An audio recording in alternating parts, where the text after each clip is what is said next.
오늘 1월 10일 주일 아침 우리에게 주시는 하나님의 말씀입니다. 신약 성경 에베소서 2장 8절 말씀입니다. 이 기록된 계시의 말씀을 봉독해 드릴 때에 여러분 각자의 심령 속에 실제로 그리고 실체로 거하시는 예수님의 음성을 꼭 들을 수 있기를 소원합니다. 8절 너희가 그 은혜로 인하여 믿음으로 말미암아 구원을 얻었나니 이것이 너희에게서 난 것이 아니요 하나님의 선물이라. 아멘.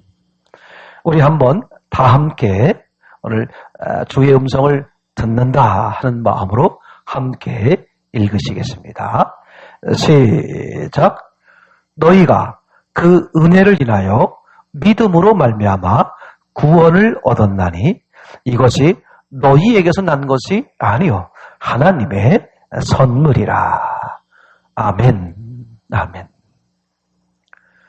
여러분 분명한 사실은 예수님은 저와 여러분들을 사랑하셨고 그리고 사랑하시고 그리고 영원토록 사랑하십니다. 그죠?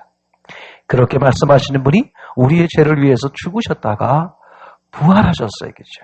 그리고 우리의 마음의 문을 놓고 하셔서 우리가 받아들임으로 그죠? 그 모든 것이 실제가 되어 버렸습니다. 그렇기 때문에 예수님이 하신 말씀, 아니 이 성경의 모든 말씀은 뭐가 되어 버렸어요? 하나님의 말씀이 되었고 모두가 팩트, 진리가 됐고 실제가 되었습니다. 그러니까 그 말씀대로 받아들이면 그죠? 그 말씀을 붙잡고 그 말씀을 의지하면 모든 것은 어떻게 되겠습니까? 그 말씀대로 이루어지겠죠. 그죠? 그런 큰 은혜를 누리시는 저와 여러분 되기를 참으로 소원합니다. 우리가 그 전에 함께 같이 말씀을 나눌 때 이런 제목으로 함께 나눴던 기억이 납니다. 고난의 정점. 그죠? 고난의 정점. 고난이 점점 이제 깊어진다. 그죠? 여러분, 우리가 이런 말을 종종 하곤 하죠. 그죠? 밤이 깊어질수록 뭐가 가깝다? 새벽이 가깝다. 그죠? 저는 그 참 만고의 진리라고 여겨집니다. 그죠? 밤이 깊어지면 깊어질수록 어떻게 돼요? 새벽이 가까운 게 너무나 당연한 사실이잖아요. 그죠? 그러니까 고난이 깊어지면 깊어질수록 무슨 뜻이다? 해결 시점이, 끝날 시점이 다가오는 것이다. 저는 그렇게 확신을 합니다. 그죠? 하나님은요, 우리가 감당할 수 있을 만큼만 허락하시고 또 감당할 즈음에 피할 길을 인도하시는 분이고 넉넉히 헤쳐나가고 이겨나가게 하시는 분. 그죠? 고전 10장 13절에서 말씀하고 있는 것처럼 그죠? 얼마나 이 참 은혜로운 말씀이고 놀라운 사실인지 몰라요. 그죠? 그러니까 사람들이 겪는 어떤 일들도 다 그죠? 어떤 전제가 있다? 하나님이 그것을 허락하신 것이라면 당연히 뭐예요? 감당할 수 있기 때문에 피할 길이 있기 때문에 넉넉히 헤쳐나갈 수 있기 때문에 하나님이 허락하시는 것이다. 그죠? 그래서 나보다 나를 더 잘 아신다. 아주 우리가 너무나 진리를 받아들이잖아요. 하나님은 내가 나를 아는 것보다 나를 더 잘 아신다. 완벽히 아시죠. 어떤 분이기 때문에 나를 설계하시고 창조하신 하나님이시기 때문에 그죠? 뿐만 아니라 그 하나님은요, 내가 나를 사랑하는 것보다 나를 더 상상할 수 없을 정도로 더 많이 완벽히 사랑하신다. 어떻게 할 수 있어요? 창조주 하나님께서 피조물인 우리의 죄를 대신해서 우리를 살리시기 위해서 그죠? 창조주의 아들, 그죠? 창조주의 아드님을 대신 죽게 하셨다. 그러니까 이분은 사랑이 너무 크신 분이죠. 그죠? 완벽한 능력, 완벽한 사랑을 가진 분이죠. 그죠? 그렇기 때문에 이분께서는 우리를 너무나 잘 아시고 우리를 너무나 사랑하시기 때문에 그죠? 우리가 감당하지 못할 것은 허락하지 않으세요. 그죠? 그렇기 때문에 우리는 어떤 확신을 가질 수 있어요? 어떤 일도 그죠? 어떤 경우도 하나님이 허락하신 것이라는 게 믿어진다면 반드시 우리에게 어떤 거다? 가장 좋은 것이다. 이런 아주 확신적인 우리 고백을 할 수 있지 않습니까? 그죠? 나보다 나를 더 잘하시는 하나님, 나보다 나를 더 사랑하시는 그 하나님 때문에 이 하나님을 바라보는 하나님은 언제나 내게 가장 좋은 걸 주신다. 아멘. 감사함으로 받으면 버릴 것이 없다. 그죠? 너무 확실하죠. 너무 확실해. 그래서요, 여러분 이제 생각해 보는 거예요. 지금 코로나19 같은 경우가 점점, 그죠? 이렇게 줄어드는 게 아니라 좀 심해지는 그런 양상을 보이고 있잖아요. 1차 확산, 2차 확산, 또 3차 확산 말하면서, 그죠? 많은 지금 사람들이 이렇게 이 일로 어려움 당하고 힘들어지고 괴로워지잖아요. 근데 저는 어떤 생각이, 한편으로는 그런 마음이 들지만 또 한편으로는 어떤 마음이 확신이 있게 드냐 하면, 그죠? 이게 점점 깊어지고 점점 확산된다는 말은 거꾸로 말하면 끝날 때가 다가왔다. 저는 그렇게 보여져요. 그죠? 제 생각에는 이번 겨울이 고비가 아닐까 하는 생각이 들어요. 이번 겨울이 고비가 아닐까. 하나님은 감당할 수 있을 만큼만 허락하셔야겠죠. 그리고 하나님의 행하심은 항상 선하신 거예요. 감사함으로 받으면 버릴 것이 없어. 넉넉히 이겨나갈 수 있고 헤쳐나갈 수 있고 또 피할 길을 주시는 분이시기 때문에 아멘. 이제 그러고 보니까 그죠? 점점 밤이 깊어진다. 새벽이 다가왔다는 뜻이다. 고난의 정점, 고난이 더 깊어진다. 그러면 곧 끝날 해결될 시점이 다가온 것이다. 저는 그렇게 보는 거거든요. 이제 그러다 보니까 제 마음에 어떤 마음이 한 주간 동안 생기기 시작했냐 하면, 이 고난이 이젠 이 정점을 넘어서면서 끝나게 돼 있다? 언젠가는 끝나게 돼 있다? 어쩌면 조만간에 끝날 수도 있다? 이렇게 생각을 하면서 제 마음 가운데 걱정 아닌 근심이 하나 들기 시작하는데, 혹시라도 하나님은 그죠? 생각해 보시기 바랍니다. 하나님은요, 이런 고난을 허락하셨을 때 목적 없는 일을 안 하시잖아요. 그러면 이 고난을 허락하신 과정 속에서 뭘 얻으려고 하셨을까? 우리가 그동안에 기도하면서 같이 말씀을 나누는 중에 우리가 하나님의 음성을 들었잖아요. 뭐였죠? 일계명을 회복하게 하려고. 그죠? 오직 하나님만 섬기는, 그죠? 내 마음에 하나님만이 왕이요, 하나님만이 나의 주인이요, 그렇게 고백하는 신앙을 만들기 위해서, 그런 신앙을 회복하기 위해서 하나님이 이 코로나19 같은 것을 허락하셨다, 이런 고난들을 허락하셨다. 그죠?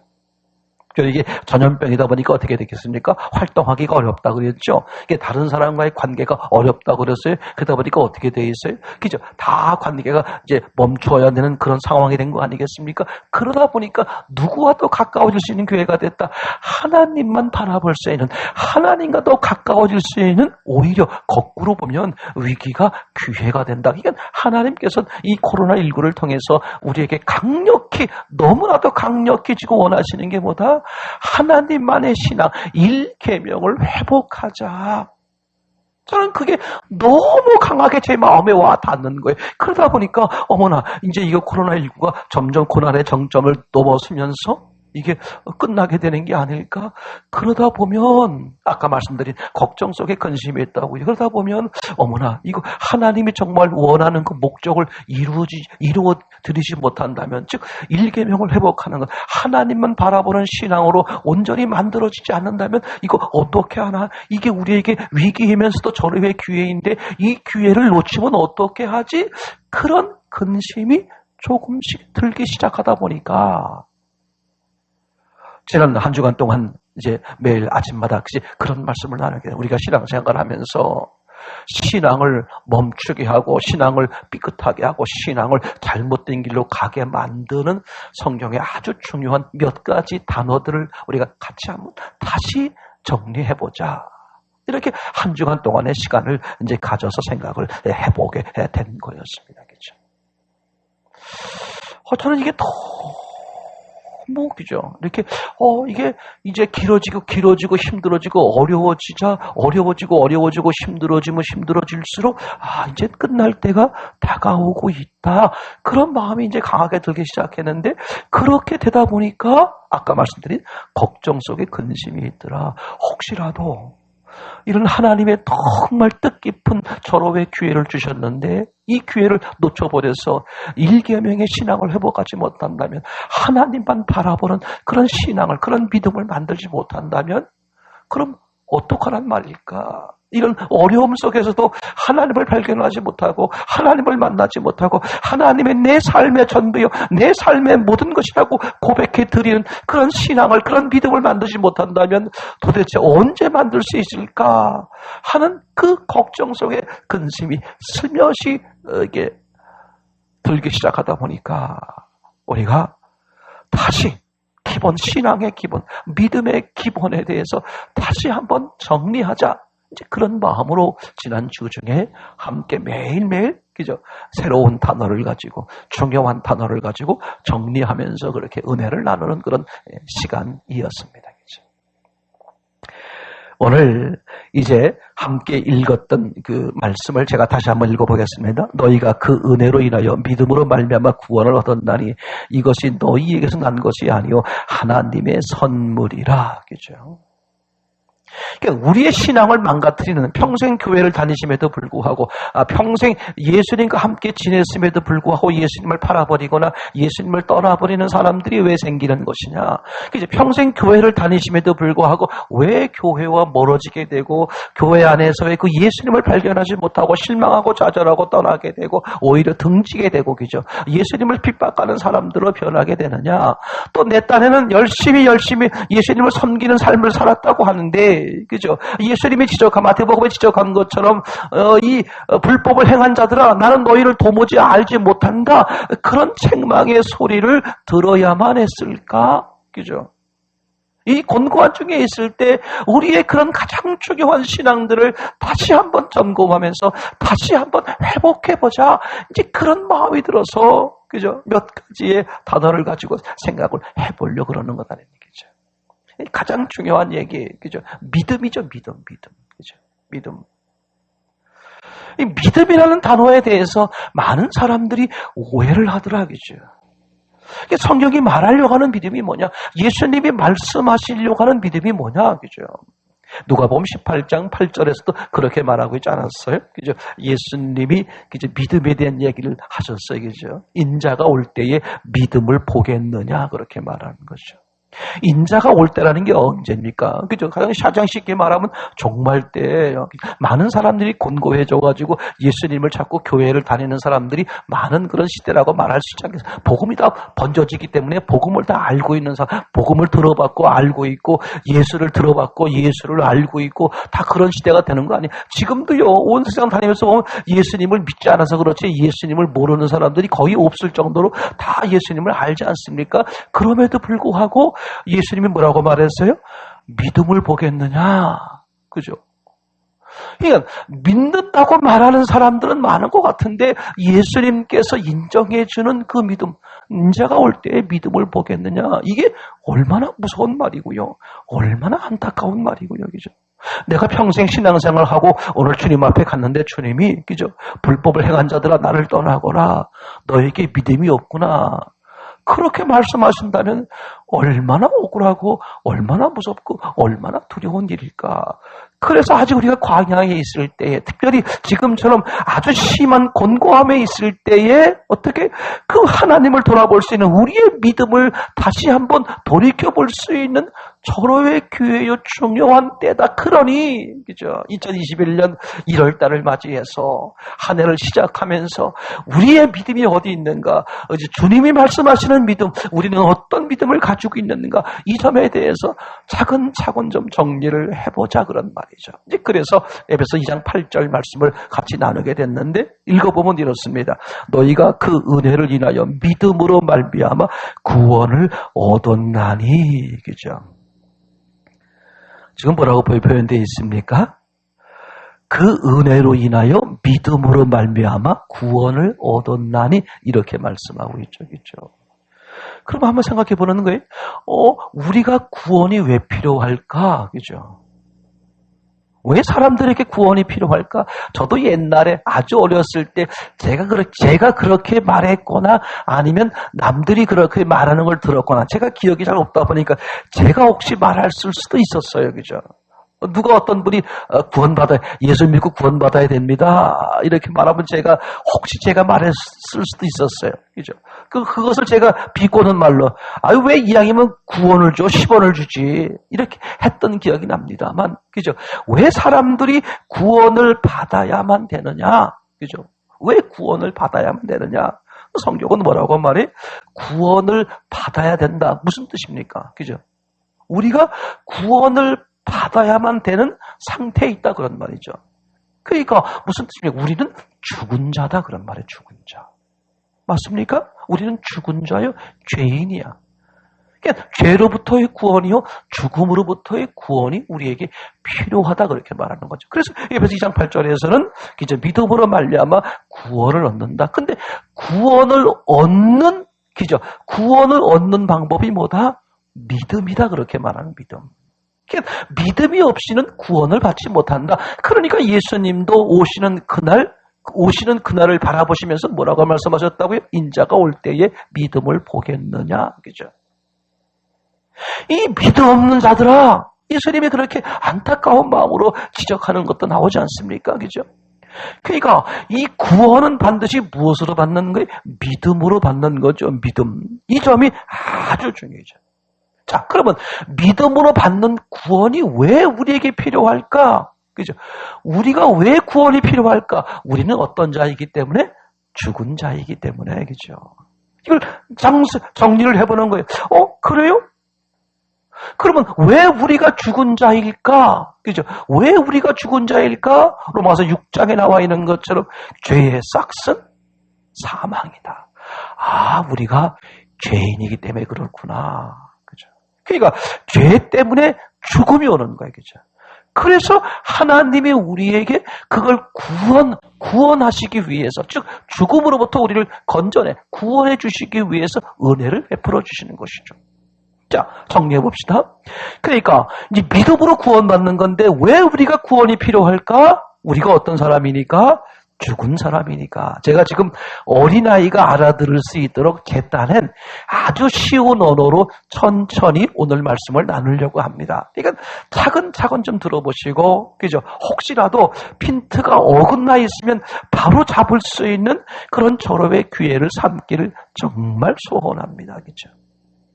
믿음으로 구원받는 건데 왜 우리에게 구원을 받으라고 말할까? 그죠? 왜 우리가 구원이 필요한가? 우리는 죽은 자이기 때문에 그렇다. 그럼 왜 우리가 죽은 자일까? 그것은 뭐 때문에 그렇다? 죄 때문에 그렇다. 그죠?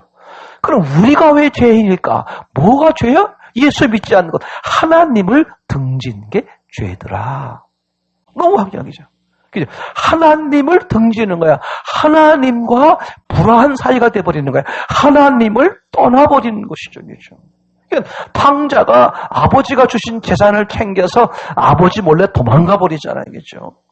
아버지와 불화한 사이가 된 거죠. 아버지를 떠난 거잖아요. 그죠? 그러니까 왜 우리가 구원받는 존재가 돼야 됐을까? 우리가 죽은 자이기 때문에. 그럼 우리가 왜 죽은 자라고요? 우리가 죄인이기 때문에. 그럼 우리가 왜 죄인이냐? 로마서는 그렇게 말씀하고 있죠. 모든 사람이 죄를 범하였으며 하나님의 영광에 이르지 못한다. 의인은 없나니 하나도 없으며. 우리가 모두가 죄인이라는 게. 그게 왜 우리가 죄인일까? 죄가 뭘까? 봤더니 하나님을 등지는 것. 하나님을 떠나는 것. 하나님과 화목하지 못하고 하나님과 불화하는 것. 그걸 뭐라고 말한다? 그걸 죄라고 말한다. 그런 말이죠. 그죠? 자, 그러면 우리가 이제 생각을 해보는 거예요. 이 구원을 이루기 위해서는 믿음이 필요한데, 그러면 믿음이라는 게 뭐냐 이거죠. 우리 믿음 그러면 무조건 믿는다, 믿습니다. 이렇게만 끝나버릴 수 있는 이 믿음이라는 단어를 잘못 이해하기 때문에 그래서 그죠? 마태복음 7장에도 그들이 항변을 하잖아요. 우리가 주의 이름으로 그죠? 선지자 노릇하고 주의 이름으로 귀신을 쫓아내고 주의 이름으로 많은 권능을 행했는데 왜 우리를 모른다고 하십니까? 그죠? 그랬더니 예수님이 그거에 대해서 말씀하시잖아요. 그죠? 이 불법을 행하는 자들아 나를 떠나거라. 나는 너를 도무지 알지 못한다. 그죠? 한마디로 말하면 믿음이 없다는 거예요. 그죠? 근데 이분들 입장에서는 뭐예요? 우리는 믿음이 있다는 거야. 귀신을 쫓아내기도 하고 평생 선지자 노릇이 뭐 쉬운 거예요?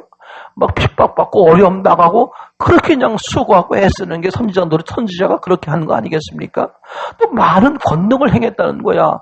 그런 사람들 보고서 어떻게 당신은 믿음이 없어. 귀신을 쫓아내는 사람 보고 많은 권능을 행하는 사람들 보고 당신은 믿음이 없어. 그렇게 말하기가 쉽겠냐 이거죠. 근데 예수님은 뭐라 그런다고요? 나는 너를 도무지 알지 못해. 한마디로 말하면 믿음이 없어. 믿음이 없으면 구원받지 못해. 이렇게 말하는 거란 말이죠. 그러니까 우리가 지금 믿음 생활을 한다고 하고 있는 이 믿음이라는 것을 우리는 여러분들은 어떻게 이해하고 있느냐. 많은 사람들이 믿음에 대한 오해, 잘못된 믿음으로 인해서 비트가 어긋나는 예수님께 책망받게 되는 그런 우를 범한다는 거거든요. 다시 한번 확인해 보자. 구원은 말씀드린 것처럼, 그죠? 죽은 자에게 필요한가? 우리가 죽은 자이기 때문에 구원받아야 되는구나. 그럼 왜 우리가 죽은 자가 됐을까? 죄 때문에 그렇구나. 그럼 우리에게 죄가 왜 왔을까? 하나님을 등졌기 때문에, 하나님과 불화하기 때문에, 하나님을 떠났기 때문에. 아멘? 너무나 확실하죠. 근데 구원은 뭘로 받는다? 믿음으로 받는다 이거죠. 그럼 믿음이라는 게 뭐야? 그죠? 믿음 생활을 해야 되는 이유가 뭐였어요? 구원받기 위해서. 구원을 왜 구원받아야 돼? 우리가 죽었으니까. 왜 우리가 죽었어? 죄 때문에. 죄가 뭐야? 하나님을 등지는 거예요. 하나님을 떠나는 거예요. 하나님과 불화한 거죠. 그럼 믿음이라는 게 뭐예요? 간단하죠. 하나님께 돌아오는 거잖아요. 그죠? 불화했던 하나님과 무슨 관계가 되는 거예요? 화목한 관계가 되는 것이죠. 이해가 되겠습니까? 믿음이란 무슨 뜻이다? 관계 회복이다. 믿음이 뭐냐? 믿음 생활한다는 게 뭐냐? 그게 뭐예요? 하나님과 관계를 회복하는 거예요. 불화하는 사이였는데 이제 무슨 사이가 됐다? 그죠? 화목한 사이가 됐다. 탕자로 말하면 하나님을 떠난다. 그죠? 아버지를 떠나는 게 뭐예요? 그게 믿음이 없는 거죠. 자, 아버지를 떠난다는 게 무슨 뜻이냐면 아버지 뜻대로 안 살겠다는 거예요. 내 마음대로 살겠다는 것이죠. 그죠? 그게 뭐예요? 아버지와 불화하는 거죠. 그죠? 아버지를 떠나는 거죠. 그걸 뭐라고 말해? 그걸 죄라고 말해. 그래서 내가 하늘과 아버지께 죄를 범하였나이다 하고 탕자가 돌아오잖아요. 그러니까 믿음 생활이란 성경에서 말하는 믿음이란 무슨 뜻을 가지고 있는 거냐? 하나님과 관계를 회복하는 거다. 무슨 관계를 회복? 불화했던 관계가 화목한 관계가 되는 거죠. 아버지에게 돌아오는 거예요. 그냥 돌아오는 게 그냥 몸만 돌아온다는 게 아니라 이제는 내 뜻대로 살지 않고 아버지의 뜻대로 살겠습니다. 이제는 내가 주인이 아니라 하나님이 주인이십니다. 그죠? 나는 죽은 자요. 나는 죄인이요. 하나님은 생명이요. 살리는 분이요. 그죠? 그래서 너희가 죽였던 예수님을 요한복음 사도행전 2장 36절에도 그렇게 표현하고 있지 않습니까? 너희가 죽였던 예수를 하나님이 살리셔서 너희의 주와 그리스도가 되게 하셨느니라. 아멘. 그러니까 원래 하나님은 우리의 주요, 우리의 그리스도, 우리의 하나님이셨죠. 근데 그 우리의 하나님, 우리의 주인을 버리고 내가 주인 노릇하고 내가 하나님 노릇하는 그게 죄요. 그로 인해 죽음이 오는 것이요. 그래서 우리가 뭐가 필요하다? 우리가 구원이 필요하다. 그러니까 믿음이란 첫 번째 어떤 의미다? 관계 회복을 말한다. 하나님과 불화한 사이에서 하나님과 화목한 사이가 되는 거다. 그러니까 믿음 생활 한다고 하면서 자기 뜻대로, 자기 멋대로, 자기 성질대로 살면 그건 믿음 생활이 아닌 거죠. 그죠? 그러니까 믿음 생활 하는 사람은 항상 기준이 뭐가 돼요? 하나님이 기준이야. 말씀이 기준이죠. 말씀이 어긋나면 그걸 안 따라하는 거예요. 말씀대로 사는 거죠. 그죠? 믿음 생활 한다고 하면서 말씀대로 살지 않아요. 그죠? 제 말 얘기했죠. 믿음이라는 것은 그죠? 하나님과의 관계가 회복되는 거니까 하나님과 화목하는 사이가 되는 거니까 하나님을 사랑하는 사이가 되죠. 그럼 하나님을 사랑하는 사이가 됐으면 당연히 어떻게 돼요? 하나님이 기뻐하는 일을 하겠죠. 하나님이 말씀하는 대로 살겠죠. 아멘? 그죠? 그게 믿음 생활이겠죠. 그러니까 내 기준대로 여전히 내 기준대로 살고, 그죠? 여전히 어떤 하나님이 아닌 사람의 말을 듣고 살고, 그죠? 하나님이 아닌 다른 것에 마음을 두고 있고, 그거는 믿음 생활이 아니야. 교회를 수십 년 다녀도 성경을 12번을 읽었다고 할지라도 그 사람은 믿음 생활하는 게 아니야. 그런 사람을 향해서 예수님이 인자가 올 때에 믿음을 보겠느냐. 그죠? 아니, 우리가 주의 이름으로 선지자 노릇하고 귀신을 쫓아내고 많은 권능을 행했는데 왜 우리를 쫓아냅니까? 예수님이 뭐라 그랬다고요? 내가 너희를 도무지 알지 못한다. 아는 관계가 아니다. 그런 말이죠. 그러니까 믿음이란 뭐예요? 모르던 관계에서 아는 관계가 되는 거야. 믿음이라는 게 뭐예요? 미워하는 관계에서 사랑하는 관계가 되는 거죠. 믿음이라는 게 뭐예요? 불화한 관계에서 화목한 관계가 되는 것이죠. 믿음이라는 게 뭐예요? 내 멋대로 살던 사람들이 하나님의 말씀대로 사는 것이죠. 믿음이라는 게 뭐예요? 내가 주인으로 하던 사람이 이제는 원래 주인이신 하나님을 주인으로 모시고 사는 거, 그걸 믿음이라고 말했고, 그죠? 그 대표적인 인물, 그죠? 성경에서 보게 되면 천국 간 모습으로 기록된 대표적인 모습, 창세기 5장에 등장하는 에녹처럼 그 믿음, 그런 믿음 생활을 에녹은 뭐라고 표현했어요? 하나님과 함께 동행했다, 그죠? 그죠? 히브리서에서는 그걸 뭐라고 표현했어요? 하나님을 기쁘시게 하는, 하나님이 기뻐한다는 증거를 받았다. 와. 그러니까 믿음이란 뭐라고요? 관계의 문제야. 믿음은 관계의 문제야. 관계가 회복되는 거죠. 사랑하는 관계가 되는 것이고 화목한 관계가 되는 것이고, 그죠? 그 우리의 믿음의 대상이신 하나님의 뜻대로 사는 삶이 믿음 생활이다. 이게 아주 완전히 딱 서 있어야 돼. 믿음 그러면 예수 그리스도, 우리를 찾아오신 하나님 예수 그리스도, 그죠? 그분 뜻대로 사는 거. 전적으로 그분을 신뢰하고 그분을 바라보고 그분을 의지하고 그분의 뜻대로 사는 것, 그죠? 여러분, 지금 코로나19를 통해서 하나님이 그거 원하시는 게 1계명 그거. 내 마음에 하나님만 두어라. 하나님 외에는 다른 걸 두지 말라 그랬잖아요. 무슨 뜻입니까? 하나님만 두라 그랬거든요. 마음에 하나님도 두고 또 마음에 재물도 두고, 하나님은 그걸 말하는 게 아니라 뭐만 두라고요? 하나님 외에는 안 돼. 하나님만 두어. 그죠? 그게 믿음 생활이다. 그러니까 코로나19를 통해서 하나님이 지금 우리에게 그걸 점검하게 만드는 거예요. 너희가 정말 하나님을 섬긴다고 말하고 있는데 마음에 하나님만 두고 있니? 아니면 하나님을 섬긴다고 하면서 동시에 다른 것도 섬기고 있니? 그걸 지금 주님은 지적하고 있다, 그런 말이죠. 그럼 한 하인이, 한 집에 한 하인이 두 주인을 섬길 수 없다. 이 믿음을 바르게 회복할 수 있도록 지금 코로나19를 통해서 정말 말씀하시는 거예요. 여러분, 이거 놓치면 아무 의미가 없어요. 세상이 어떻게 변해도요, 세상이 아무리 좋게 변한다고 할지라도 내 믿음이 안 만들어지면 무슨 의미가 있겠어요. 코로나19가 끝나고 천국 같은 좋은 세상이 이제 이후에 펼쳐진다고 할지라도 내가 믿음이 만들어지지 않으면 도대체 무슨 의미가 있냐, 그런 말이죠. 그렇죠?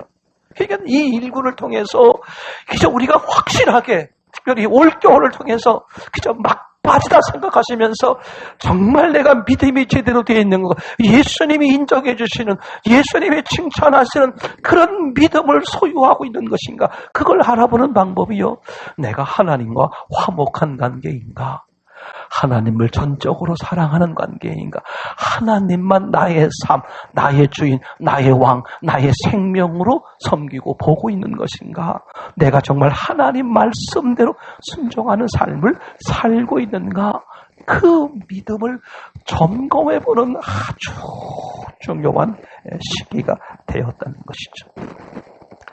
여러분, 이해가 되시죠? 그죠? 또 하나요, 이 믿음에 있어서 우리가 많은 오해를 하는 것은 또 어떤 오해냐 하면 이런 오해라고 말씀을 드렸어요. 믿음은 반드시 행함을 따라오게 한다. 그러니까 믿음과 행함은 어떻게 움직인다? 함께 움직여요. 야고보서의 기록, 야고보서 2장에서 기록하고 있죠. 행함 없는 믿음은 죽은 믿음이다, 그렇게 말해요. 그러니까 행함 없는 믿음은 무슨 믿음이라고요? 죽은 믿음. 이걸 다르게 말해보면 이런 것이에요. 너 믿음이 있다고 말하면서 행함이 없어? 그죠? 믿음은 있다고 말하는데 행함이 없어? 그러면 너는 믿음은 있는데 행함이 없는 게 아니라 믿음은 있다고 말하면서 행함이 없어? 그러면 너는 행함의 문제가 아니라 너는 믿음이 없는 거야. 이걸 지적하고 있는 거죠. 우리가 그런 착각을 많이 해요. 나는 믿음 생활을 한다는 거죠. 믿음은 있는데 행함이 좀 부족해. 행함이 없어. 그러니까 이제 뭐만 노력하려고 그래? 행함, 선한 일만 하려고 하는 그렇게. 근데 그게 큰일 날 잘못된 거다 그런 말이죠. 왜냐하면 믿음과 행함은 붙어 있는 거예요. 믿음이 앞에 있고 행함이 뒤에 있습니다. 여러분 다 그렇지 않나요? 마음이 앞에 있고 행동이 뒤에 있죠. 마음이 있으면 그런 행동이 나오잖아요.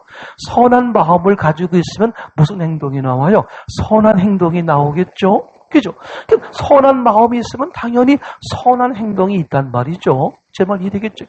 마음과 행동은 함께 움직이는 거예요. 믿음과 행위는 함께 움직이는데, 그죠? 믿음은 있다고 말하는데 뭐가 없어? 그에 따른 행위가 없어. 그에 따른 변화가 없어. 그러면 그것은 행위가 없는 게 문제가 아니라 뭐가 없다는 걸 지적하려고 그런다? 너는 믿음이 없는 거는 살아있는 믿음이 아니야. 가짜 믿음이야. 죽은 믿음이야. 예수님이 책망하는 믿음이야. 지금 그 얘기를 하고 있는 것이죠. 그러니까 믿음은 반드시 뭐가 따라온다? 행위가 따라오게 돼 있다. 아멘. 예를 들어 볼게요. 여러분 율법을 정리하면 딱 한 줄로 정리할 수 있다고 성경에 기록되어 있죠. 그죠? 전심을 다해 하나님을 사랑하는 것, 내 이웃을 내 자신처럼 사랑하는 것. 그러니까 하나님 사랑과 이웃 사랑은 두 개의 계명이 아니라 사실은 뭐다? 그게 하나다 그런 말이죠. 하나. 이게 하나예요. 하나님을 사랑하는 것과 이웃을 사랑하는 것은 두 개가 아닙니다. 하나님을 사랑하면 이웃을 사랑하게 된다 그런 말이에요. 그러니까 이런 건 없습니다. 하나님은 사랑하는데 이웃은 사랑하지 않아. 그런 경우는 없어요. 그거는 하나님 사랑하는 게 아니다 그런 말이죠. 그죠? 다시 말씀드리면 하나님을 사랑하는데 이제 이웃은 사랑하지 못해. 그러니까 하나님은 사랑하는 건 됐고 이제 뭐만 하면 된다? 이웃을 사랑하는 거 하면 된다. 그래서 율법사가 예수님께 질문하지 않습니까? 그죠? 하나님 사랑과 이웃 사랑으로 딱 정리를 하니까 예수님이 그죠? 칭찬조로 말씀하시면서 뭐라고 말씀하시냐면 율법사에게 일을 행하라. 그러면 살리라 그렇게 말했어요. 그랬더니 율법사가 뭐라고 대뜸 뭐라고 말합니까? 내 이웃이 누굽니까? 그러니까 나는 이제 이웃 사랑만 하면 된다 그런 말이죠. 뭐는 됐으니까 하나님 사랑은 됐으니까 뭐만 하면 된다고요? 이웃 사랑을 하면 된다 그런 말이에요. 근데 예수님은 그걸 지적하는 거예요. 여러분 중요합니다.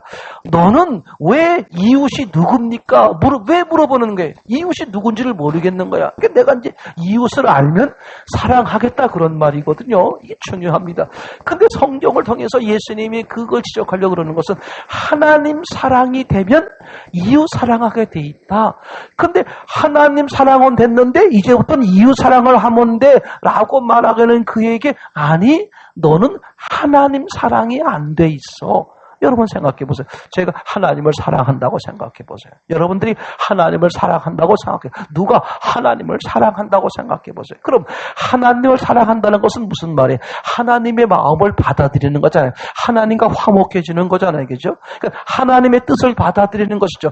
더 이상 내 뜻대로 살지 않고 하나님 뜻대로 사는 것이죠. 하나님 말씀대로 살겠죠. 하나님의 마음을 소유하게 되는 거죠. 그러면 하나님의 늘 마음은 뭐예요? 하나님의 늘 사랑은 뭐야? 뭡니까? 이웃을 사랑하는 사람들을 저를 사랑하듯이 다른 사람들을 동일하게 사랑하는 거잖아요. 하나님의 마음이 늘 어떤 거였어요? 죽은 자를 살리는 거죠. 죄인들을 구원하시는 거란 말입니다. 아멘? 그러니까 내가 하나님을 사랑하고 하나님과 화목하고 하나님의 뜻을 받아들인 사람들이라면 내 마음이 누구의 마음이 되겠어요? 하나님의 마음으로 가득하겠죠? 하나님의 사랑으로 가득하겠죠? 하나님의 소원으로 가득하겠죠? 그러니까 하나님의 사랑이요 하나님의 소원이요 하나님의 마음이 뭐예요? 이웃이죠. 어떤 이웃입니까? 죽어있는 사람들을 살리는 거죠. 죄 속에 방탕하고 있는 사람들, 허랑방탕한 사람, 허비한 인생들을 불쌍히 여겨서 그래서 그들에게 하나님의 생명과 하나님의 사랑을 나눠주는 것이. 그러니까 하나님을 사랑하는 사람은요, 하나님을 아는 사람들은 이웃이 누군지를 알고 이웃을 무슨 이웃에게 무엇을 도와줘야 되는지를 안다 모른다? 당연히 알죠. 근데 내 이웃이 누굽니까? 라고 물어본다는 뜻은 어떤 의미가 있는 거예요? 하나님 사랑을 모른다 그런 말이거든요.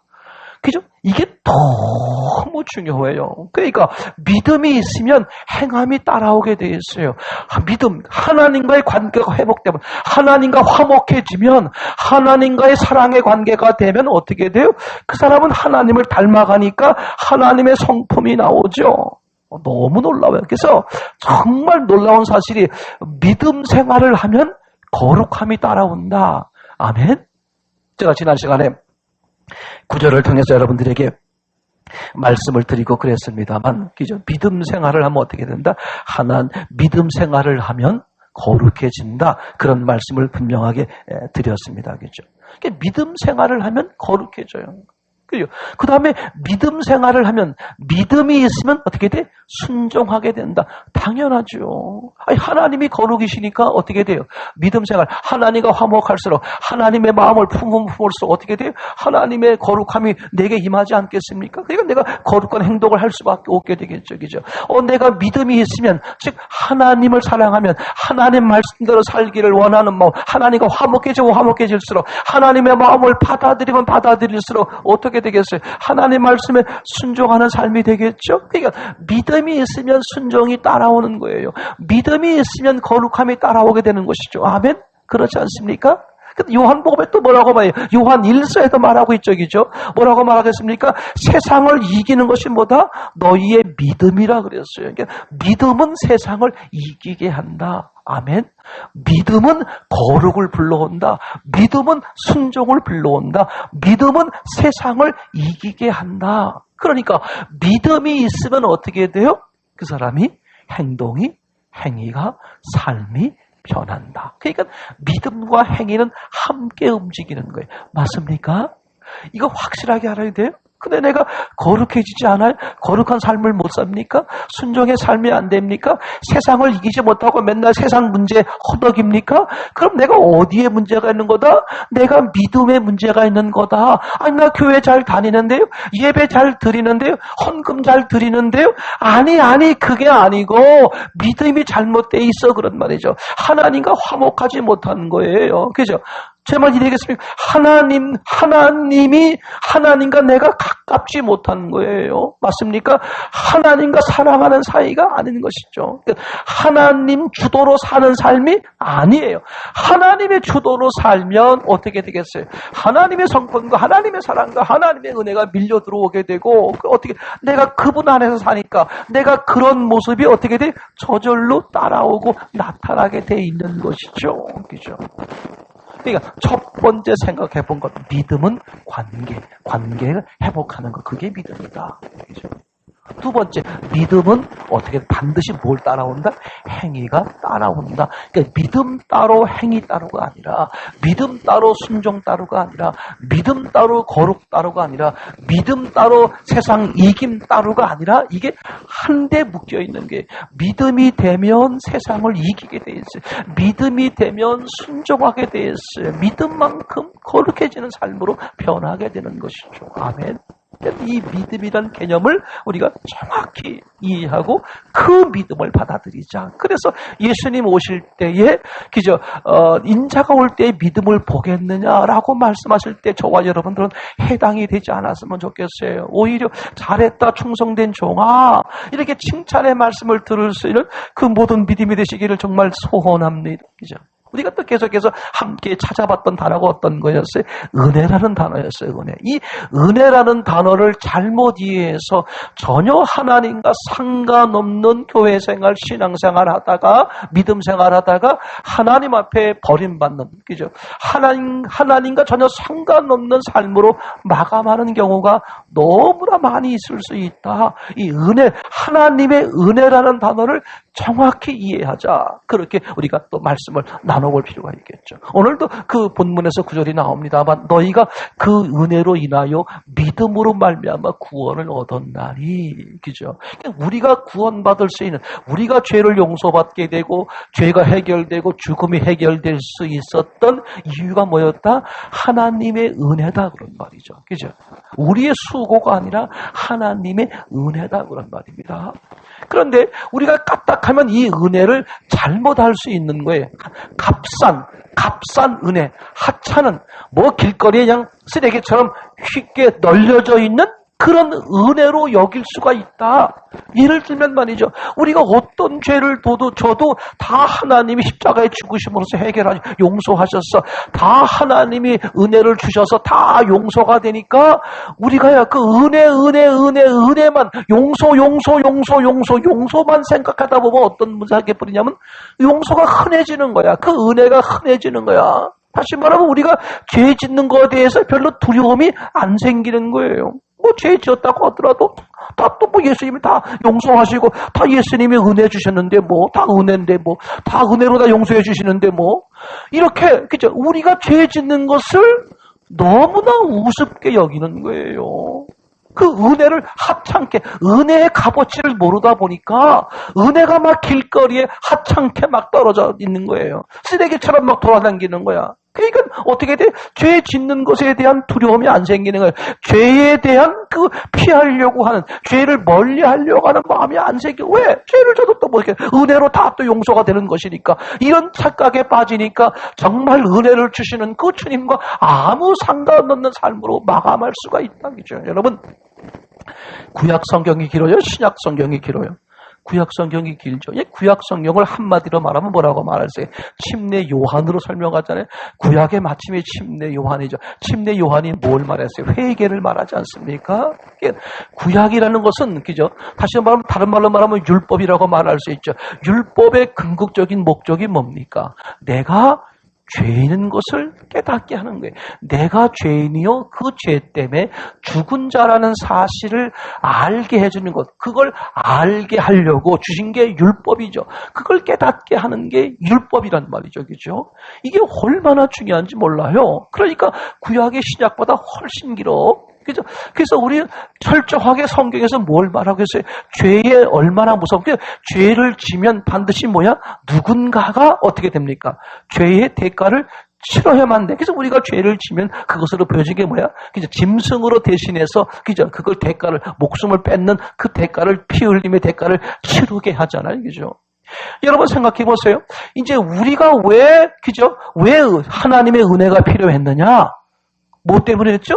구원 때문에 그랬어요. 근데 구원이 왜 문제가 구원이 왜 필요했다고요? 죽음의 문제. 우리가 죽었기 때문에. 근데 우리가 왜 죽었다고요? 죄 때문에. 그죠? 그 죄가 뭐였어요? 하나님을 등진 거였잖아요. 그죠? 자, 그러면 이제 죽은 우리를 살리기 위해서, 즉 우리를 구원하시기 위해서 하나님이 다 준비하셔서 은혜를 공짜로 주시는 것이죠. 그러면 우리는 그 은혜를 공짜로 주시니까 은혜를 받아들이지만 하나님 쪽에서 볼 땐 우리를 구원하시는 그 은혜를 주시기 위해서 하나님은 무엇을 하셨을까? 우리를 구원하시기 위한 그 은혜를 주시기 위해서 하나님은 그 은혜의 대가를 치르셨단 말이죠. 그냥 하나님이 은혜를 만들어서 준 게 아니라 그 우리에게 구원이라는, 그 죽은 자를 살리는 구원이라는 은혜의 선물을 주시기 위해서 하나님은 그 은혜라는 선물을 준비하기 위해서 대가를 치르셨다. 예를 들면 부모님이 생각해 보세요. 엄마나 아빠가 계죠. 아빠가 아이에게 이제 뭘 선물해. 아이가 좋아하는 것을 선물합니다. 아이에게 필요한 걸 선물해. 그럼 아이는 그죠? 공짜로 주는 거니까 얼마나 기뻐요. 기쁘게 받을 수 있잖아요. 근데 그죠? 여러분 생각해 보세요. 그 아빠는요, 그 아이에게 그 선물을 주기 위해서 뭐 했습니까? 선물을 구하기 위한, 선물을 얻기 위한, 아이를 주기 위한 선물을 만들기 위해서 물질이든 뭐든 대가를 이미 지불했단 말이죠. 그러니까 하나님이 우리에게 구원을 주시기 위한 그 선물, 은혜죠. 그 은혜라는 선물을 준비하기 위해서 창조주 하나님이 당신의 아들을 죽이시는, 맞습니까? 당신의 아들을 죽이시는, 그 구원이라는 선물인 은혜를 주시려고 하나님은 어떻게 했다고요? 당신의 아들을 죽여서 그 은혜라는 선물 꾸러미를 준비하신 거야. 그러니까 은혜가요, 하나님이 공짜로 주시는 것이지만 하나님 쪽에서 볼 땐 피눈물 많은 대가를 치러서 만들어 놓은 게 그게 은혜입니다. 은혜를 우리가 그 하나님의 은혜를 값싸게 여길 게 아니에요. 피조물 같은 나를 살리기 위해서 창조주 하나님이 당신이 대신 죽으셔서 선물 보따리, 그 은혜라는 선물 보따리를 만드신 거란 말이죠. 그게 값싼 겁니까? 값싼 게 아니에요. 그죠? 그러면 그 은혜를 은혜를 우리 것으로 얻기 위해서는 우리는 어떻게 해야 되느냐? 오늘도 그 말씀 나오잖아요. 그 은혜를 믿음으로 말미암아 구원을 얻나니, 그 은혜가 무조건 구원이 아니라 믿음으로 말미암아, 그죠? 얼마 전에 예수님의 성탄절이 지났습니다만, 그죠? 뭐라고 했어요? 땅에서는 하나님의 기뻐하심을 입은 자들 중에 평하다. 그러니까 예수님의 오심이 모든 사람들에게 평안이고, 모든 사람들에게 구원이고, 모든 사람들에게 기쁨이고, 모든 사람들에게 해방이 아니라 하나님의 기뻐하심을 입은 사람들 중에 평하다. 이게 얼마나 놀라운 사실인지 몰라야겠죠. 그러니까 하나님의 은혜는 모든 사람들에게 필요하기 위해서, 모든 사람들에게 필요하기 때문에 하나님이 준비하셨지만, 그 하나님의 은혜, 구원이라는 하나님의 은혜를 실제로 누리는 사람은 조건이 있다 그런 말이죠. 그죠? 모든 사람들이 무조건 누리는 게 아니라 어떻다고요? 반드시 조건이 있다는 거야. 그래서 아까 말씀드린 것처럼, 그죠? 예수님의 오심이 하나님의 기뻐하는 사람들에게만 평하다. 그럼 하나님의 기뻐하심을 받지 못한 사람들은 평화가 아니다. 평화가 아니면 뭐예요? 저주다. 그런 얘기 아니겠습니까? 그죠? 제 말 이해가 되겠죠? 오늘도 동일하게 이 하나님의 은혜는, 그죠?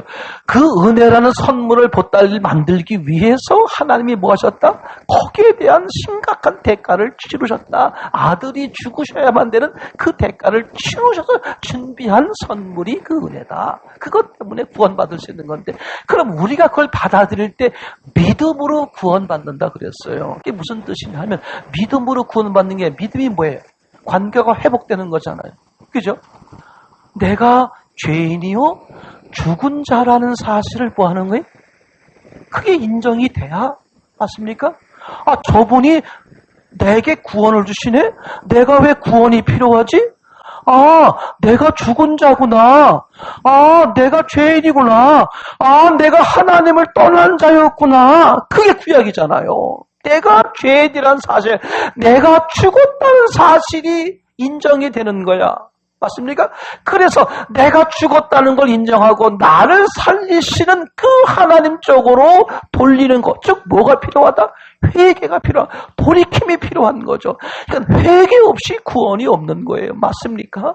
믿음이란 단어 속에는 뭐예요? 나는 죄인이요 나는 죽은 자인데 저분은 살리는 자야. 내가 저분을 떠난 죄인이야. 저분과 불화한 사이야. 내가 저분을 떠난 내 멋대로 살았어. 당자가 하늘과 아버지께 죄를 범하여 돌아오듯이, 그게 믿음이란 말이죠. 그죠? 그러니까 그죠? 그 은혜가, 그 우리를 구원하시는 그 당신의 아들을 대신 죽으셔서 우리를 구원하시기 위한 선물 보따리를 만드신 그 은혜가 우리에게 실제 은혜가 되기 위해선 내가 뭐가 필요한 거야? 아, 내가 죽은 자구나. 내가 죄인이구나. 나 때문에 저분이 죽으시고 나를 살리시는 거구나. 그죠? 그 사실이 인정되고 크게 고백되어질 때, 즉 돌이킴이 있을 때, 그게 믿음이고 그게 회개고 그게 구원에 이를 수 있는 길이 되는 것이죠. 근데요, 내가 왜 죄인이야? 내가 왜 죽었어? 그러니까 그분의 은혜가 뭐야? 별로 그렇게 중요한 게 아니야. 별로 값진 게 아니야. 그래서 값싼 은혜가 돼버리니까 하나님의 은혜 없는 그런 교회의 삶을, 그런 신앙의 삶을 살다가 나중에 버림받게 되는 경우를 너무나 많이 보게 된다. 그죠? 마지막 생각해보는, 그죠? 이 은혜는, 다시 한번 생각해보는 이 은혜라는 단어 정말 중요합니다. 그죠? 하나님이 우리에게 공짜로 주시는 것이지만 하나님 쪽에서는 우리를 피조물인 우리를 구원하시기 위해서 창조주 당신의 아들을 대신 죽게 하는 그 핏값을 치르시고 준비한 선물이다. 그러면 우리가 그 은혜가 실제 우리의 은혜가 되기 위해선 내가 죄인이요 죽은 자여라는 사실을 인정하고, 그죠? 저분이 그걸 살리시는 분으로 알아 그분 쪽으로 돌아서는 것, 그분을 기꺼이 기쁨으로 받아들이는 것, 그럴 때 하나님의 기뻐하시는 자가 되는 거죠, 그죠? 맞습니까? 그런 사람에게 하나님의 공짜로 주시는 은혜가 실제 내 은혜가 되는 거죠. 그게 구원에 이르고 하나님의 상상할 수 없는 놀라운 은혜들을 우리가 누리게 되는 것 아니겠습니까? 그죠? 마가복음 2장에도요, 아주 그걸 자세히 예수님이 명확히 설명한 장면이 나오는데 2장 17절인가요? 마가복음 이런 얘기가 나옵니다. 예수님이요 이렇게 말씀드립니다. 의사는 그죠? 건강한 자에겐 쓸데없고 병든 자에게만 쓸데있느니라 이렇게 말해요. 그러니까 의사는 건강한 자에겐 쓸데없고 그죠? 병든 자에게 쓸데있느니라. 그러면서 예수님이 이렇게 나는 의인을 부르러 온 게 아니라 죄인을 부르러 왔다 그런 말이죠. 그럼 앞에 말과 이어서 하신 말씀이니까 거기서 말하는 의인은 건강한 자고 거기서 말하는 죄인은 병든 자죠. 그리고 의사는 바로 예수님 자신이죠. 그러니까 예수님이 이 땅에 오신 것은 병자, 그죠? 병자요 죄인, 죽은 자를 위해서 왔다 그런 말이죠. 그러면 이 세상에 생각해 보세요. 의인이 있었습니까? 이 세상에 건강한 자가 있었나요? 없었잖아요. 모든 사람이 죄를 범하였음에 하나님의 영광에 이르지 못하였더니, 그죠? 의인은 없나니 단 한 명도 없다 그랬잖아요. 그러니까 모든 사람들이 죄인이란 말이죠. 근데 왜 건강한 자가 나오고 의인이 나올까? 자기가 병들었는데도 어떻게 착각하는 거예요? 나는 건강해. 그렇게 착각할 수 있잖아요. 오늘날 그런 사람들이 얼마나 많아요. 그죠? 이건 자기가 죄인인데 나는 의인이야. 그죠? 그렇게 말하는 사람도 있지 않습니까? 그러면 이게 육체의 병이라면 나는 병이 없어. 나는 건강해. 아무리 우겨도 사람들이 달라붙어가지고 강제로 그 사람을 어떻게 해요? 붙들어다가 묶어가지고 마취를 시켜서 강제로 수술하거나 강제로 치료하면 그 병이 고침을 받을 수 있죠. 근데 지금 예수님이 말씀하고 있는 이 병은 무슨 병이에요? 의인이요 죄인의 문제니까 마음의 병이란 말이죠. 맞습니까? 그러니까 마음의 병은 인격적이기 때문에 이걸 일방적으로 못 고치는 거예요. 내가 마음의 병이 있는 자구나. 아, 나 죄인이구나. 나 죽은 자구나. 라는 사실을 누가 인식할 수 내가 인정해야 돼요. 그게 바로 뭐예요? 병든 자요, 죄인이죠. 근데 자기가 죄인이요, 죽은 자임에도 불구하고 난 살았어. 나는 건강해. 그러니까 예수님이 쓸데 있어요, 쓸데 없어. 쓸데 없어진다 그런 말이죠. 그러니까 하나님의 은혜, 너희가 그 은혜로 인하여 믿음으로 말미암아 구원을 얻나니. 그러니까 그 하나님의 은혜가 왜 쓸데 없어지느냐? 내가 왜 구원이 필요해? 난 살아있는데. 내가 왜 죄인이야? 나는 벌써 이제 나는 뭐 의인인데. 이렇게 생각하고 이렇게 판단하고 그렇게 사니까 그 은혜가 실제 내게 은혜로 임할 수가 없는 우를 범하게 되는 거죠. 맞습니까? 우리가 또 마지막으로 이제 그 잘못 이해하고 있는, 그래서 신앙에 많은 오류를 범하게 되는 단어 중에 하나가 뭐였냐면 겸손이라는 것을 우리가 사실 생각해보게 됐어요. 겸손이 뭐냐? 그죠? 하나님 앞에 내가 작아지는 게 겸손이다. 그죠? 그렇게 말씀을 드렸죠? 하나님 앞에 내가 작아지는 거예요. 여러분 참 놀라운 사실이에요. 하나님을 발견하면 발견할수록 어떻게 돼요? 하나님이 점점 크신 분으로 발견되잖아요. 그러니까 하나님이 점점 크신 분으로 더 크신 분으로 발견될 때마다 그에 반해 나는 어떻게 돼요? 점점 작은 존재로 보이죠. 침례 요한으로 설명했습니다만 내 뒤에 오시는 분은 나보다 능력이 많으시니 나는 그의 신발끈조차도 풀 수 없는 존재입니다. 무슨 뜻입니까? 신발끈을 하인이 푸는 거잖아요. 근데 저분은 주인이고 나는 하인이야. 근데 예수님이 이 침례 요한이 봤더니 예수님은 그런 정도의 주인이 아니라 더 크신 분이야. 나는 그분이 하인이라고 말할 수 없을 정도로 더 크신 분이고 나는 적은 분이야. 즉 저분은 하나님이고 나는 아주 하찮은 존재. 그러니까 감히 신발끈조차도 감히 만질 수 없는 그런 크신 분이다. 그런 뜻이죠. 그러니까 믿음이라는 게 뭐냐? 하나님을 하나님되게 여겨주는 거잖아요. 와우. 처음엔 하나님이 이 정도 분인 줄 알았더니 어머나 세상에 하나님이 이런 분인데, 예를 들면 우리가 신앙생활에서 하나님이 내 어떤 큰 문제, 내가 힘들고 어려워하는 문제 정도만 해결하시는 분인 줄 알았더니 점점 그 하나님을 알아가다 보니까 어떻게 돼요? 어머나 내가 이렇게 걸어가고 있는 것조차도 하나님이 하시는 거네. 어머나 내가 이렇게 그냥 아무 생각 없이 숨을 쉬고 있는 것조차도 하나님의 은혜가 아니면 안 되는 거네. 그렇게 하나님을 발견해 가면 갈수록 어떻게 돼요? 저분은 어마어마하게 커지게 되고 그에 반해 나는 작아지게 되죠. 그러니까 저절로 뭐가 되겠어요? 겸손하게 된다. 이건 믿음이 커갈수록 하나님과의 화목이 커갈수록 하나님을 더욱 알아갈수록 어떻게 돼? 나는 작아져요. 그래서 겸손은 따라와. 믿음 생활, 믿음이 되면 겸손이 따라오는 거예요. 맞습니까? 그러니까 어떤 경우도 자기를 드러낼 여유조차가 없어. 왜? 내가 하는 게 아닌 걸 알아. 전적으로 저분의 은혜라는 사실이 알아지니까 뭐라고 고백해? 무슨 일마다 하나님이 하셨습니다. 하나님께 영광이죠. 아이고 제가 뭐 했나요? 당연한 거죠. 하나님이 하신 거예요. 그죠? 믿음의 관계가 당연한 하나님이 하셨습니다. 이런 고백이 절로 나오죠. 그죠? 근데 우리가 이 겸손을 또 어떻게 오해하는 경우가 많이 있냐면요. 이런 경우에 있는 거예요. 저 사람이 용기가 없어. 뭘 표현을 해야 되는데 표현을 잘 못해. 친구들하고 모이거나 또 사회활동할 때도 이렇게 막 대범하게 자기 용기 있게 막 표현을 잘 못하고 막 못해. 이건 늘 보면 사람들이 보면 어떻게 보면 얌전하게 보여. 얌전하게 보이니까 사람이 겸손하다. 별 말도 없고 별 행동도 없고 별 무슨 성가시기도 안 하니까 저 사람은 참 겸손하다. 그렇게 우리가 생각하고 그런 그죠? 그 신앙도 그런 식으로 오해할 수가 있어요. 근데 기억하셔야 돼요. 이 겸손과 지금 제가 말씀드린 이것은 전혀 다른 문제.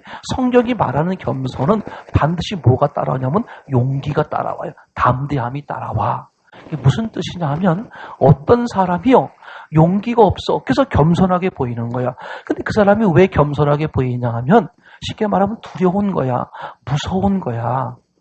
용기가 안 나는 거야. 그러다 보니까 어떻게 돼? 표현을 못하고 행동을 못하고 그냥 어떻게 돼? 말이 없어지고 행동을 잘 안 하게 돼. 그러니까 사람들이 어떻게 보겠어요? 저 사람은 참 겸손하다. 근데 사실은 그 사람이 겸손한 게 아니라 뭐가 없어요? 용기가 없는 거야. 담대함이 없는 거야. 두려움에 쌓여 있는 거야. 제 말이 되겠죠? 근데 성경에서 믿음으로 생기는 겸손은 그렇지 않아요. 믿음으로 생기는 겸손은 뭐가 반드시 따르면 용기, 담대함이 따라와요. 이게 정말 놀랍습니다. 왜? 겸손이 뭐라고요? 하나님을 봤을 때 하나님은 너무너무 크신 분. 그에 비하면 나는 너무너무 작은 존재. 맞죠? 그러니까 당연히 어떻게 돼? 모든 일들 가운데서 하나님이 하시는 거예요. 주관자 하나님이 보이니까 내가 나설 자리가 없어. 그저 겸손한 거예요. 하나님이 하셨습니다. 하나님의 은혜입니다. 그죠? 이제 그러면서 이 사람이 어떻게 되느냐? 문제 앞에서 그리고 적들 앞에 악한 영들 앞에서 그리고 문제 앞에서는 담대하게 용기가 막 생겨요. 왜냐하면요 놀라워요. 내가 겸손하다는 사실은 하나님이 나를 지배하는 전적으로 하나님의 은혜로 산다는 거예요. 그럼 하나님의 은혜요 하나님의 지배로 사는 삶은 그죠? 어떤 문제를 만나도 뭐가 떠올라요? 하나님이 떠오르는 거야. 하나님이 그 문제보다 크게 보인다, 작게 보인다? 크게 보이지. 하나님이 문제보다 크게 보이니까 문제가 어떻게 보여요? 반대로 작게 보이죠. 하나님이 커 보이니까 내가 작게 보인 것처럼 하나님이 크게 보이면 문제가 작게 보여요. 그럼 저 사람이 이제 왜 무서워하고 왜 두려워하고 왜 그냥 이렇게 겁내고 그렇게 겸손한 것처럼 보였을까? 뭐가 커 보였으니까. 그 문제가 커 보이고 상대가 커 보이고 적이 커 보였으니까 어떻게 돼? 내가 지금 움츠리고 있는 거거든요. 근데 진짜 움츠림은요, 하나님이 커 보여서 오는 겸손이 아니란 말이에요.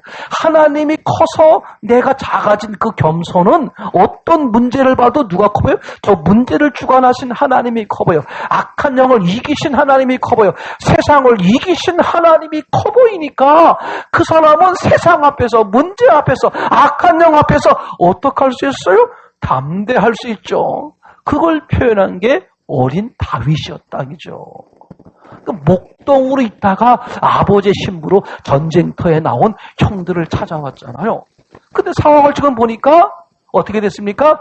적군의 그 골리앗에게 지금 어떻게 돼 있습니까? 눌려가지고 쪽소리도 못하고 지금 막 그건 겸손이 아니죠. 막 두려워하고 있는 거예요. 지금 막 두려워하고 있는.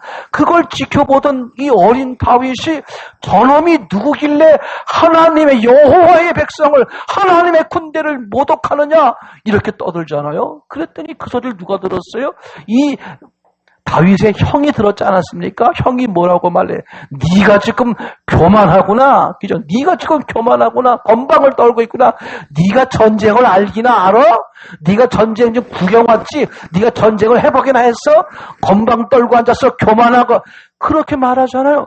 그런데 다윗이 나중에 또 어떻게 합니까? 골리앗을 쓰러뜨리잖아요. 만군의 여호와의 이름으로 나간다. 그러니까 참 너무 확실해요. 엘리압을 비롯해서 이스라엘 군대들은 누가 커 보였어요? 골리앗이 커 보인 거야. 하나님보다 골리앗이 커 보이니까 두려워서 무서워서 벌벌 떨고 얌전하게 있어. 남들이 보면 저 사람 좀 겸손하네 그렇게 보이는 거야. 근데 다윗은 어떻게 됐어요? 워낙 하나님이 커 보이니까 골리앗은 작게 보이는 거예요. 근데 그 골리앗이 내 커 보이시는 하나님을 모독하고 있단 말이야? 그러니 어떻게 참을 수가 있어요? 여호와의 이름으로, 하나님의 이름으로 골리앗을 물리치는 걸 보지 않습니까? 그러니까 겸손은 뭐가 따라온다? 용기, 담대함이 따라온다. 아멘. 지금 몇 가지 단어를 봤습니다만 우리가 요 기본적인 믿음이란 단어의 의미, 은혜라는 단어의 의미, 그 다음에 겸손이란 단어의 의미 아주 중요합니다. 신앙생활에서요, 우리를 망치게 만들고 신앙을 삐끗하게 만들고 결국은 하나님을 등져버리게 만드는 이 중요한 단어들에 대한 잘못된 이해, 얼마나 무서운 일인지 몰라요. 다시 말씀드리지만 예수님이 내가 인자가 올 때의 믿음을 보겠느냐 그렇게 말씀하셨단 말이죠. 너희가 그 은혜로 인하여 믿음으로 구원받는 것이죠. 그 구원이라는 은혜는 그냥 생긴 게 아니야. 믿음이라는 것은 관계 회복이다. 하나님과의 관계가 깊어지는 거야. 내 멋대로 살던 사람이 하나님의 뜻대로 사는 삶이 되는 거야. 내 힘으로 살던 사람이 이게 하나님의 힘, 하나님의 능력으로 사는 삶이 돼. 그러니 그의 삶의 행동이 안 바뀌겠어요? 저절로 바뀔 수밖에 없겠죠. 여러분, 2021년 지금 1월 달입니다. 그죠? 언제 끝날지 모르지만 전 곧 끝날 거라고 믿어져요. 그죠? 여러분, 그러면 혹시라도 이 주신 기회를 놓칠까봐 그게 염려해서 말씀을 드리는 거예요. 그죠? 다 1계명을 회복하자. 맞습니까? 그렇죠. 와우, 맞아. 그러니까 믿음이란 하나님이 나를 주관하시는 거예요. 하나님이 내 안에 가득 차는 거예요. 하나님 안에 내가 쑥 빠져버리는 거야. 그럼 더 이상 내가 아니고 하나님이야. 하나님이 사는 거예요. 하나님이 움직이시는 거예요. 하나님이 일하시는 거예요. 하나님이 행하시는 것이요. 하나님의 역사하시는 것이요. 그러면 당연히 세상이 어떻게 보이겠어요? 작게 보이지. 세상이 내가 왜 저 금을 좋아했지? 내가 왜 또 돈을 좋아했지? 이렇게 하나님이 이런 분이었는데, 그죠? 믿음이 제대로 안 돼 있어요. 하나님이 커 보이는 믿음이 안 돼 있으니까 세상이 커 보이는 거야. 문제가 커 보이는. 그러니까 문제 앞에서 벌벌 떨고 맨날 두려워. 그냥 근심걱정 두려움. 남들 볼 땐 믿음이 좋은 것처럼 얌전하니까 겸손한 것처럼 보이는데 그 가짜라 그런 말이죠. 하나님이 커 보이니까 문제가 어떻게 보여? 작게 보여. 내가 왜 저 문제에 떨어야 돼? 문제를 이미 이기시고 주관하신 하나님이 어마어마하게 크신 분인데 그 믿음이 되니까 세상을 넉넉히 이겨나가고 헤쳐나가고 은혜를 입게 되더라. 아멘. 여러분, 한 사람도 낙오되지 말고요. 그런 믿음들을 다 만드시고 혹은 믿음으로 충만해져서 상상할 수 없는 그분의 이기심을 날마다 여러분들을 통해서 그죠? 그걸 보게 되고 그래서 하나님을 또 찬양하고 경배하고 기뻐하고 그런 공동체, 그런 교회, 그런 지체들, 그런 모두가 되기를 참으로 소원합니다.